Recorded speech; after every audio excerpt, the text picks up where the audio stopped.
결론은 이번 미중 회담에서 트럼프 대통령이 뭔가 성과를 올릴 가능성이 매우 적었기 때문에 연기를 한 것이다. 지금 트럼프 대통령 쪽에서는 쓸 수 있는 카드가 거의 사라진 상태고 오히려 중국 쪽에서 쓸 수 있는 카드가 좀 늘어 있는 상태죠. 말하자면 본인에게 불리한 상황에서 트럼프 대통령이 굳이 강행할 이유는 없다고 봐야 되겠죠. 트럼프 대통령이 2기 행정부에서 발표했던 모든 전략, 모든 계획과 이번 이란 전쟁은 상치합니다.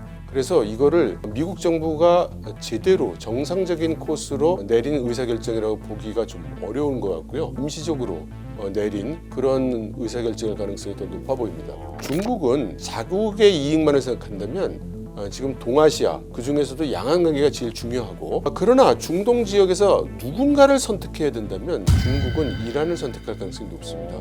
왜냐하면 중국은 최악의 경우에 미국과의 군사적 긴장 관계까지 고려를 안 할 수가 없는데, 그때 됐을 때 본인들이 필요로 하는 석유 자원을 누가 공급할 수 있는가? 러시아와 이란밖에 없습니다. 그러면 이 두 나라는 만일의 경우로 생각한다면 끝까지 지지해야 되는 대상이죠. 한 가지 우리 사회에 좀 경종을 울리고 싶은 거는요, 이번 산업계획이나 과학기술 계획을 보면 정말 무섭습니다. 동시 진행되고 있는 여러 가지 과학기술 프로젝트를 보면 5년이 지나고 나면 우리는 완전히 뒤처지겠구나 하는 경각심이 들고요. 여기에 지금 시장 생각보다 빠르게 변하고 있습니다. 이 흐름을 놓치면 기회도 멀어집니다. 단 한 번의 선택이 차이를 만듭니다. 지금 확인해 보세요. 원래는 3월 말에 미중 정상회담이 예정이 되어 있었습니다만 중동 사태가 생각보다 길어지면서 트럼프 대통령이 갑자기 방중을 연기했습니다. 그리고 나서는 이제 이란 전쟁이 끝나고 나면 그제서야 다시 한번 만나보자 이렇게 지금 협의하고 있는 것으로 알려졌는데, 트럼프 대통령의 지금 이런 결정 어떤 배경이 있다고 보십니까? 사실은 하나도 놀랍지가 않습니다.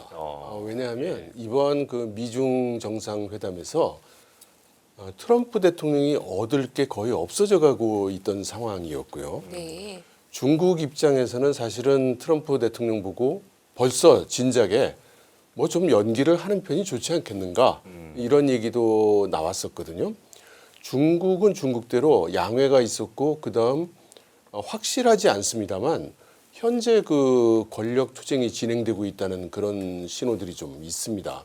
그래서 중국 쪽도 집안일이 좀 시끄러울 벅적하니 뭐 둘 다 좀 여유 있게 만나자 이런 입장이었는데, 트럼프 대통령이 거기에 그 동의를 하지 않고 있다가 이번에 이제 본인이 이제 좀 늦게 만나자고 이렇게 한 거죠.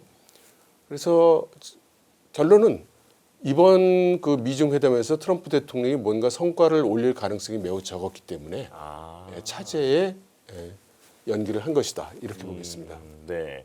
얻을 수 있는 게 별로 없었다라고 말씀하신다면, 그럼 애초에는 원래 중국을 상대로 무엇을 얻을 수 있을 거라고 예상을 했는데 지금 시점에서는 어려워졌다라는 판단이 나왔다라고 한다면 애초에는 어떤 계산이었을까요?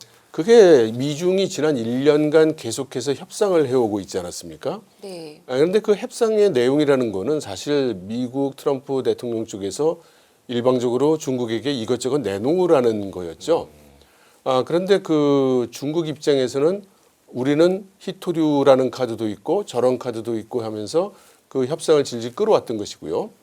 그리고 최근 미국 대법원 판결 등을 해서 지금 트럼프 대통령 쪽에서는 쓸 수 있는 카드가 거의 사라진 상태고, 네. 지금 상황은 오히려 중국 쪽에서 쓸 수 있는 카드가 좀 늘어 있는 상태죠.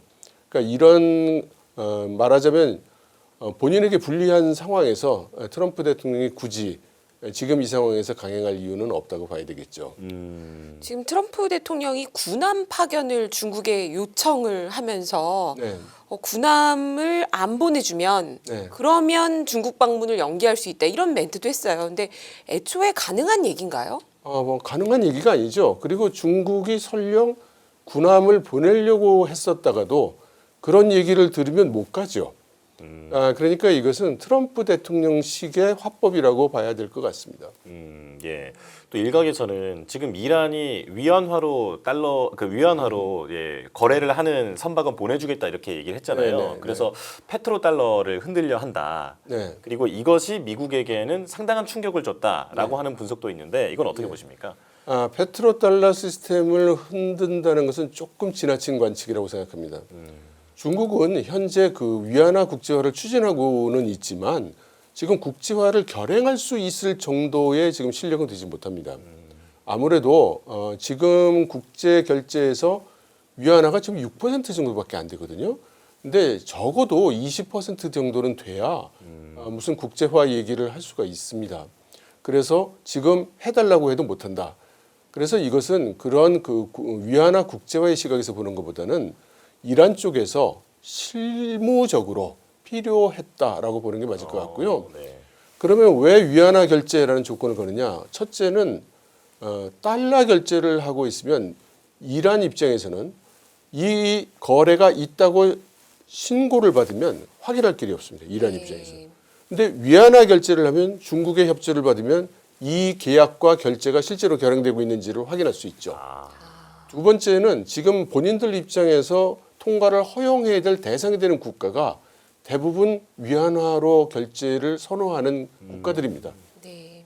그러니까 지금 중국도 있고 그리고 파키스탄 같은 경우도 거의 중국 돈으로 지금 네. 그 석유를 사는 거라서 그쪽에서도 위안화 결제를 선호하고 결국은 이제 그 두 가지가 겹쳤다고 보죠. 그래서 중국의 의견이라기보다는 이란의 생각일 가능성이 높다고 봅니다. 네. 그렇다면 지금 말씀을 들어보면 미중 정상회담이 이번에 연기된 것으로 보면 그 중국 쪽의 득실로 봤을 때 중국 쪽이 조금 더 얻은 게 많아 보이는데 맞습니까? 중국이 얻은 것은 없죠. 얻은 것은 없지만 잘 지키고 있고 게다가 지금은 주머니 안에 여러 가지 도구와 카드가 늘고 있는 이제 그런 상황이라고 봐야 됩니다. 네. 그렇다면 이제 이란 전쟁이 끝나고 나서 네. 예, 이제 미중 정상회담이 다시 열린다라고 하면은 그때의 양상은 또 지금 예상하는 것과 상당히 달라질 수도 있겠네요. 달라질 겁니다. 제가 생각할 때는 트럼프 대통령의 대중 협상은 지금으로 봐서는 거의 회복하기 어려운 그 코스로 들어선 것 같습니다. 네. 그렇군요. 자, 네. 지금 이런 상황에서요. 그러면 사실 이제 전쟁이 막 시작됐을 때만 해도 이 사안에 이번 건에 대해서 조금 이제 가볍게 보시는 시각에서는 미중 협상 전에 전쟁을 빨리 트럼프가 끝낼 것이다. 그리고 그 보관이 있을 것이다라는 말씀하시는 분들도 계셨어요. 네. 그런데 지금까지 흘러오는 경과를 봐서는 네. 수습을 어떻게 할지도 잘 모르겠고 네. 뭐 이미 시한은 훨씬 길어지는 거 아닙니까? 네. 그러면 이제 근본적인 질문이 드는 게요. 네. 미국과 이스라엘은 과연 무엇을 얻기 위해서 네. 이런 전쟁을 일으킨 걸까요? 그 속을 누가 알겠습니까마는 적어도 미국의 트럼프 대통령이 2기 행정부에서 발표했던 모든 전략, 모든 계획과 이번 이란 전쟁은 상치합니다. 그래서 이거를 미국 정부가 제대로 정상적인 코스로 내린 의사결정이라고 보기가 좀 어려운 것 같고요. 그야말로 임시적으로 내린 그런 의사결정일 가능성이 더 높아 보입니다. 그렇다면 이것은 미국의 체계와 국익을 그대로 따랐다기보다는 트럼프 대통령의 정치적 이해관계 때문에 내려진 의사결정일 가능성이 더 높다는 뜻이 되고 이스라엘의 경우는 지금 이란에 대해서 조치를 하고 싶은 국가 이익이 있으니 이 시기를 잘 이용했다고 보는 게 맞을 것 같습니다. 네. 그럼 이스라엘 입장에서는 이란을 공격하고 싶었는데 네. 미국은 미국 국가를 위한 판단이라기보다는 네. 트럼프의 정치적인 선택이었다라고 지금 박사님께서 말씀해 주셨는데요. 네. 트럼프도 선거가 가을에 있지 않습니까? 이게 결코 민심에 유리한 방향은 아닐 거라고 보고 있는데 어떻게 생각하십니까? 이 전쟁이 지지부진해지고 이런 상황이 될 걸 알았다면 당연히 트럼프 대통령에게 절대 유리한 의사결정은 아니었을 겁니다. 그런데 트럼프 대통령이 이 전쟁을 결심할 때의 계산은 이번 그 중간 선거에서 이 전쟁이 유리한 조건을 조성해 줄 것이라고 판단하지 않았을까 싶습니다. 예. 예를 들자면 베네수엘라 사태 때를 보면 네. 그때는 오히려 작전 성공이라고 하는 좀 긍정적인 여론이 있었던 것 같거든요. 그렇죠. 네, 이런 걸 기대했을 수도 있다. 네, 그렇기도 하고 현재 국내에서 자신의 지지도가 내려가고 여러 가지 모순이 발생하고 하니까 이런 것들을 좀 일거에 게다가 앱슈타인 사건도 있고 하니 이런 것들을 전부 잊게 만들고 우리 미국인들이 뭉쳐야 한다. 트럼프를 중심으로라는 분위기 조성을 하겠다는 이제 그런 계산이 아닌가 싶긴 한데 저도 확신은 하지 못하겠습니다. 네. 네. 그래서 이게 워낙 그 이유, 그러니까 명분을 찾는 것 자체가 좀 어렵다 보니까 여러 가지 분석이 나왔는데 결국은 또 중국을 견제하기 위해서 이 전쟁도 일으킨 게 아니냐라고 하는 분석도 있습니다. 그러니까 베네수엘라도 그렇고 이란도 그렇고 중국에 석유를 많이 팔고 있는 나라들인데 이쪽들의 그 경제 제재를 받고 있으니까 이 원유들을 중국이 매우 싼 값에 사서 이제 쓰고 있었던 거잖아요. 그 부분에 대해서 미국이 틀어주면서 이제는 에너지 카드를 가지고 중국과의 협상장에 나서려 했던 거다라는 식의 분석도 있는데 일단 지금 흐름으로는 잘 되고 있는 것 같지는 않습니다. 네. 이런 분석에 대해서는 어떤 의견이세요? 큰 포석으로 볼 때 그런 추측을 하는 건 상당히 합리적이라고 생각을 합니다. 다만 중국이 이런 에너지 안보에 대해서는 너무나 잘 준비가 되어 있는 나라이기 때문에 효과 있는 그 결과를 보기는 어렵죠. 중국은 2000년부터 이 상황이라고 할까요? 에너지 안보의 긴급 상황을 대비해서 노력해 오고 있었으니까요. 그렇군요. 그러면 이 시점에서 궁금한 게 중국은 이란과 어쨌든 소통하고 있을 건 아니겠습니까? 네. 무슨 얘기를 하고 있을까요? 사실 그 중국 입장에서 보면 중동 지역의 그 누구하고도 척지고 싶지 않습니다. 중국은 자국의 이익만을 생각한다면 지금 동아시아 그 중에서도 양안 관계가 제일 중요하고 그걸 위해서라면 다른 나라는 그들이 말하는 전방위 외교 누구하고도 척지고 싶지 않다. 이제 이런 것이고요. 그러나 중동 지역에서 누군가를 선택해야 된다면 중국은 이란을 선택할 가능성이 높습니다. 네. 왜냐하면 중국은 최악의 경우에 미국과의 군사적 긴장 관계까지 고려를 안 할 수가 없는데 그때 됐을 때 본인들이 필요로 하는 석유 자원을 누가 공급할 수 있는가라고 생각해 보면 러시아와 이란밖에 없습니다. 그러면 이 두 나라는 만일의 경우를 생각한다면 끝까지 지지해야 되는 대상이죠. 그렇다면 이 미국이 이란을 이번에 친 것도 그런 이유도 하나가 된다라고 볼 수 있겠네요. 그런데 결과적으로 그 이란의 원유가 그럼 수출이 안 되고 있느냐 그런 것도 아니고 네. 또 사실 그 형식상으로는 미국이 이란을 계속 제재하고 있었기 때문에 중국도 직접 수입하는 게 아니라 말레이시아 같은 데서 환적하는 그런 수단을 써오고 있었던 거니까 예. 직접적으로 그 효과를 얻으려고 했다면 좀 이상한 방법이라고 해야 되겠죠. 네. 그러면 지금 어쨌거나 미국과 이스라엘이 공격을 멈추지 않을 상황이고 현재 분위기가요. 이란도 당연히 지금 물러서지 않는 상황인데 이게 과연 휴전이나 종전이나 이런 게 좀 가능할까요? 어떤 식으로 흘러갈 거라고 보시나요? 그러니까 정상적인 휴전이나 정전은 어렵다고 봅니다. 정상적인 휴전이나 정전은 쌍방이 합의를 해야 되는 것인데 지금 상황은 트럼프 대통령 입장에서 휴전이나 종전을 하겠다는 명분은 오로지 우리가 이미 다 승리했기 때문이라는 말밖에 할 수가 없고 거기에 대해서 이란이 동의합니다라고 할 가능성도 없으니 합의된 종전이나 휴전은 어렵다. 그러면 이게 만일 어떤 그 클로저를 가지려면 결국은 이란이 원하는 무엇인가가 관철이 돼야 됩니다. 그래야만 이것이 이제 그 종결이 될 수 있겠죠. 네. 만약에 그렇다면 중국이 지금까지는 이 전쟁 내에서 중국이 뚜렷한 목소리를 내지는 않고 있는 것 같거든요. 네. 근데 앞으로는 이제 이렇게 좀 전쟁이 장기화된다면 확실히 역할론이 좀 부각이 될 것 같은데 중국이 앞으로 어떤 역할을 할 거라고 보십니까? 아니요, 그렇게 보지 않습니다. 첫째로 중국은 아직 먼 나라에까지 그 무력을 투사할 수 있는 실력이 없습니다. 그래서 오로지 말과 또 경제적인 카드만 가지고 해야 되는데 중동 같은 경우에 지금 중동 국가들이 모두 한마음 한뜻이라면 모르겠지만 각자의 이해관계가 다르고 이란과 아랍 국가의 이해관계가 다른데 여기서 공연히 어느 편 들어서 척질 이유가 없는 겁니다. 중국 입장에서는. 네. 아니 뭔가 그래도 외교 전문가들이 봤을 때는 중국도 그 중동에서 말씀해주신 대로 이란의 중요성이 워낙 크고 그리고 이제 에너지 공급망에서도 핵심이기 때문에 이란과의 관계를 계속해서 유지를 하기 위해서 이제 미국을 상대로 어느 정도의 압박 카드를 꺼낼 것이다라고 하는 전망이 많았거든요. 그런데 네. 분명히 이란은 중국에게 있어 중요한 원유 공급국이지만 다른 아랍 국가도 중요한 원유 공급국입니다. 아, 네. 중동 지역 전체에서 중국이 필요로 하는 석유의 거의 절반 가까운 45% 정도를 수입을 하는데 그 중에서 이란은 13% 정도거든요. 그러면 나머지 30% 이상을 다른 아랍 국가에서 가져와야 됩니다.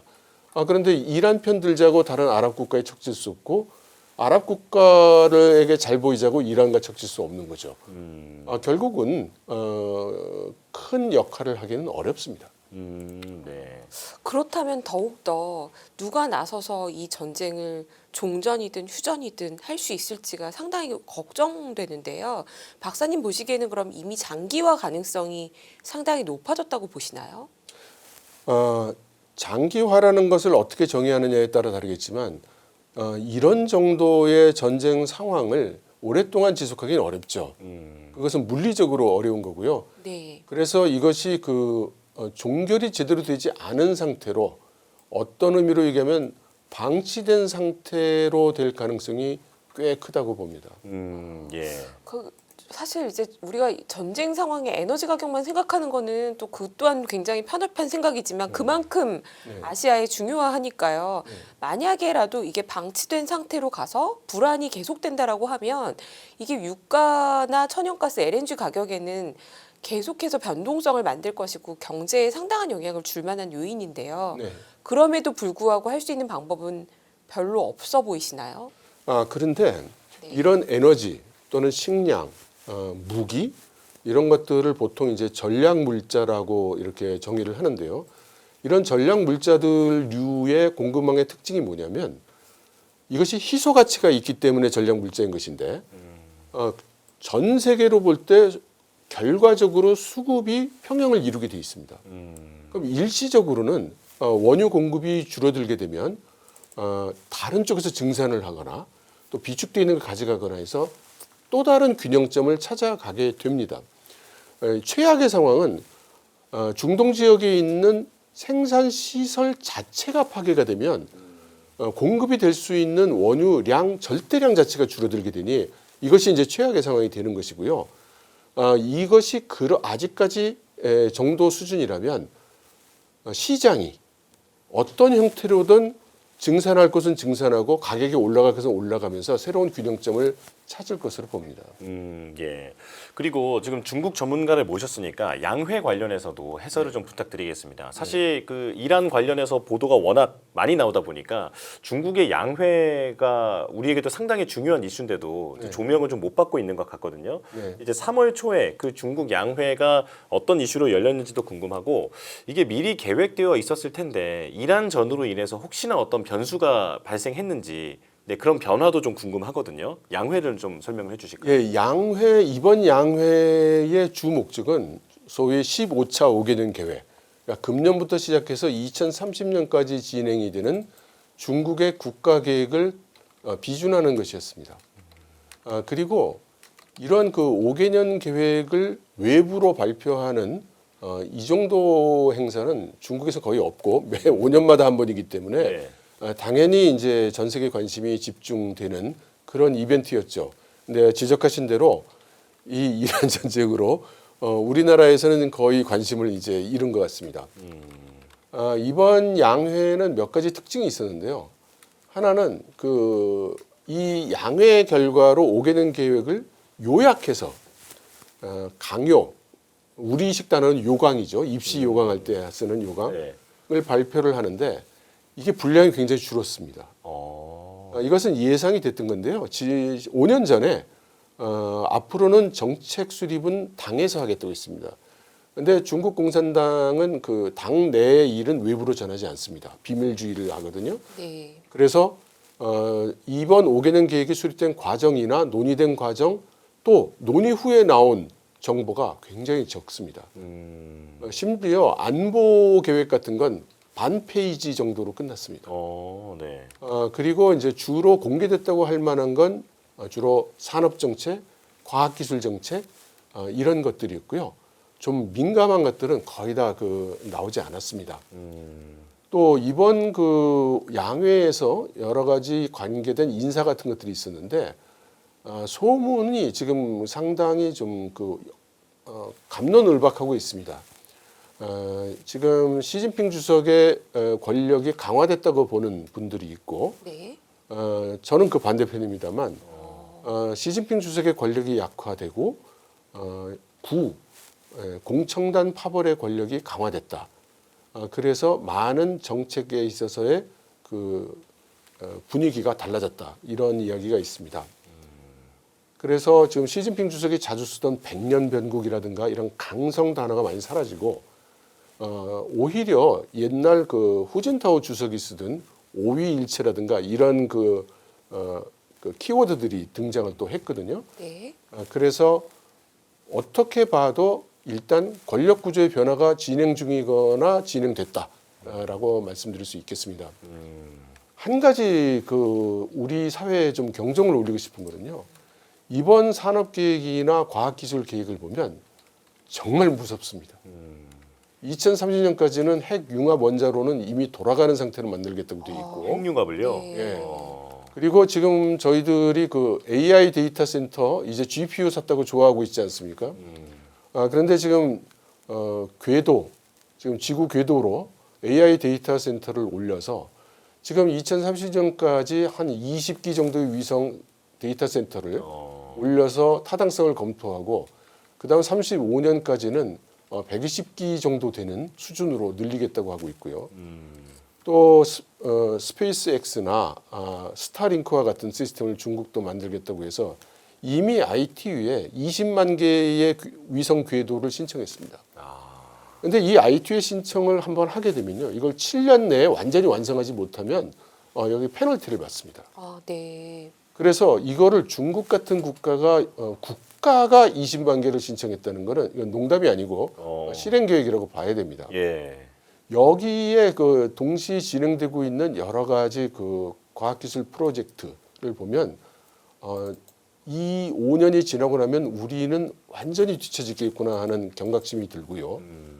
또 우리가 요즘 중국은 이과생, 공과생을 많이 양성을 하는데 우리나라는 의대를 많이 가서 불안하다 이런 얘기들이 있지 않습니까? 예. 공대생 양성을 대폭 더 증가시킵니다. 그래서 이제 아마 좀 농담으로 말씀드리면 이제 전 세계 공대생을 다 합쳐도 이제 중국 공대생 수를 못 당하게 될 것 같습니다. 그리고 지금 아주 긴급한 템포로 진행이 되고 있기 때문에 이걸 저희가 좀 중국 일이라 관심을 안 가지고 있을 게 아니라 뭐가 어떻게 진행되고 있고 어떤 기술이 지금 나오고 있고 어떤 산업이 지금 새로 터지고 있고 이런 것들에 대해서 우리가 좀 경각심을 갖고 모니터링을 해봐야 된다고 봅니다. 예. 지금 앞서서 박사님께서 중국의 권력 구도의 변화 조짐이 보인다라고 말씀해 주셨고, 그러면서 동시에 첨단 기술에 대한 투자와 인력 양성 그리고 기술 발전 속도 이런 것들을 지금 말씀해 주셨는데요. 네. 지금 이 두 가지가 좀 연관되는 부분이 있는 건가요?